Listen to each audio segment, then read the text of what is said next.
Hi Dave, how is it to be the defense coach for Romania? Yeah, it's very good. It's challenging, but so far things are going reasonably well and we're making progress.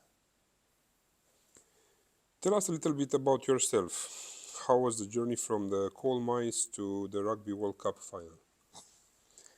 Yeah, an interesting one. It started many years ago in the 1970s when I signed professional for Castleford, and part of the deal was that I'd get a guaranteed job for life, and that job was working in the coal mines, which is it's not an easy option, but it was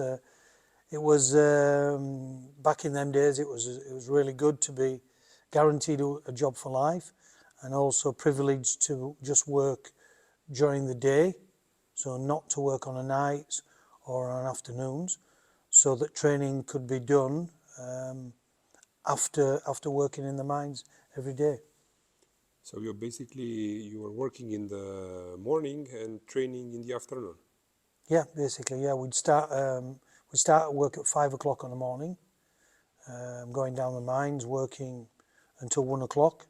Then we'd come out of the mines covered in all coal dust in our working clothes. We'd get on a bus, because all the players that played in the team at Castleford worked in the same coal mine. So we'd get on the bus, the bus would take us to training. It was about 10 minutes by bus.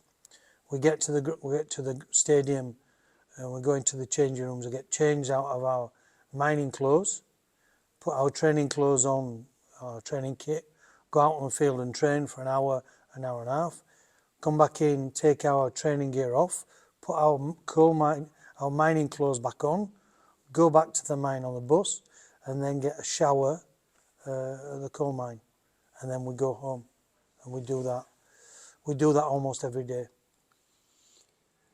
How did your family legacy influenced you in your career?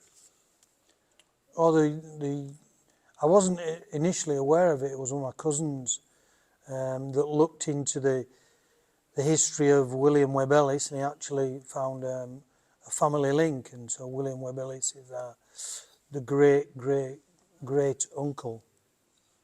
Is the great uncle, and he followed the family tree right back to William Webb Ellis. William Webb Ellis's father, his name was Ellis, and William Webb Ellis's mother was Webb. It was her family name, so they just put the names together. William Webb Ellis was born in Manchester in the north of England, not far away from where I was born, probably about 30 kilometres away when I was born in Leeds. So it was something that we came to understand a lot later in life, when someone asked the question, and my cousin did all the research, and it's a really interesting past, and also linked to the birth of rugby. I've been to rugby school.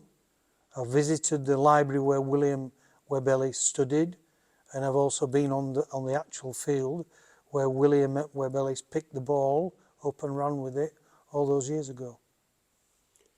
What did you know about the Romanian rugby before joining us? I knew a little bit about it, and I've actually coached. When coaching in France, I coached many Romanian rugby players. One of which is Alin Petrache, who is the president of the Romanian Rugby Union, and also Gabriel Brezoianu, Tudor Constantin, Mavrodin. Which other ones would there be? Alex Manta. So I've coached quite a few Romanian players. So I knew of the traditions of Romanian rugby, the strengths of Romanian rugby, and it was an interesting project to be. Well, it is an interesting project to be involved in, and trying to get Romania back up to the levels that they were probably 20 years ago. As you mentioned, you coach the acting president of the union. Was easier with Alin Petrache, the player, or now with the president?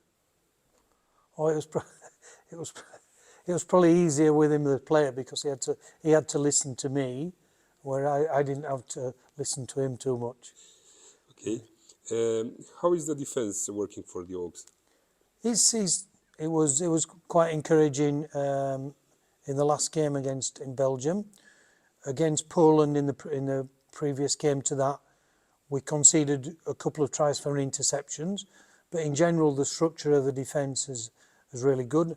I'm looking forward to this weekend's game against Portugal, obviously, to see how much the work that we've done will pay off, and in the future games as well, in the semi-final and the final of the Rugby European Championship, and then hopefully going forwards into the World Cup. Tell us a little bit more about the Portugal game. What do you think their strengths will be? How did you prepare this week? No, obviously their strengths are they've got many players that have played world-class seven-a-sides in the sevens competition. So they're a team very much orientated on moving the ball and playing wide and quick passing into their backs.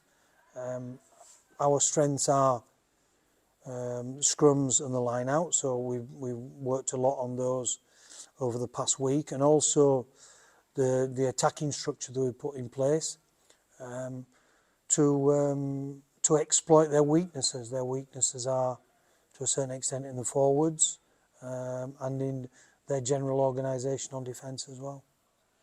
You are writing a book about our game. The last chapter will be about Romania, you said. When can we find this in the bookstores?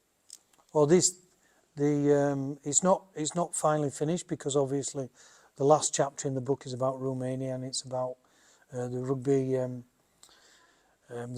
Rugby European Championship that we're at the moment, and this book will probably be released just prior to the Rugby World Cup in France in August, September time. Thank you very much.